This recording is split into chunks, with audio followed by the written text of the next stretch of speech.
Ya, yang penting ditulis ya. Oleh manusia untuk memenuhi kebutuhannya. Aktivitas ekonomi masyarakat terdiri atas bidang pertanian, perkebunan, perikanan, perindustrian, peternakan, perdagangan, jasa, dan pertambangan. 1. Pertanian. Usaha pertanian biasanya dilakukan di daerah pedesaan karena tanahnya masih luas. Hasil pertanian Indonesia antara lain padi, jagung, ubi, dan palawija. 2. Perkebunan. Perkebunan merupakan usaha pemanfaatan lahan dengan tanaman-tanaman keras. Perkebunan dapat dibedakan atas perkebunan rakyat dan perkebunan besar. Hasil perkebunan besar biasanya ditujukan untuk ekspor sehingga dapat menghasilkan devisa bagi negara. Contoh hasil perkebunan adalah karet, kelapa, kelapa sawit, dan tebu. 3. Perikanan. Usaha perikanan dalam hal ini adalah usaha perikanan darat, yaitu usaha memelihara ikan di perairan darat dengan cara membuat kolam. Perikanan darat meliputi perikanan air tawar dan perikanan air payau. Contoh hasil perikanan air tawar adalah ikan gurami, nila, bawang, dan lele. Hasil perikanan air payau contohnya ikan bandeng. 4. Perindustrian. Usaha industri adalah kegiatan mengolah barang mentah menjadi bahan baku atau barang jadi. Contoh industri adalah industri pakaian, industri makanan, industri tekstil, industri semen, dan pengolahan ikan menjadi ikan kaleng. 5. Peternakan. Peternakan adalah kegiatan usaha dengan cara memelihara hewan dan mengambil hasilnya dengan cara dijual ke konsumen. Jenis-jenis usaha peternakan dibedakan menjadi 3. Peternak hewan besar yaitu sapi, kerbau, dan kuda. Peternak hewan kecil yaitu biri-biri, kambing, domba, dan kelinci. Peternak unggas yaitu puyuh, ayam, itik, dan aktivitas pekerjaan, kegiatan ekonomi terbagi menjadi tiga jenis, yaitu kegiatan produksi, kegiatan distribusi, dan kegiatan konsumsi. Kegiatan produksi merupakan tindakan ekonomi untuk menghasilkan barang dan jasa. Hasil proses produksi dapat berupa barang mentah, barang pengajian, dan barang jadi. Dalam melakukan kegiatan produksi dipengaruhi oleh faktor alam, tenaga kerja, modal, dan kemampuan ekspresi. Sedangkan kegiatan distribusi merupakan salah satu kegiatan ekonomi yang fungsinya mengalirkan barang atau jasa dari produsen ke konsumen.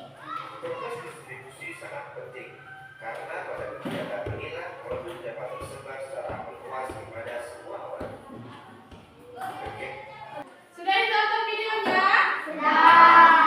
Tentang apa video tadi? Tentang ekonomi. Tentang ekonomi. Nah. Tentang aktivitas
Kalau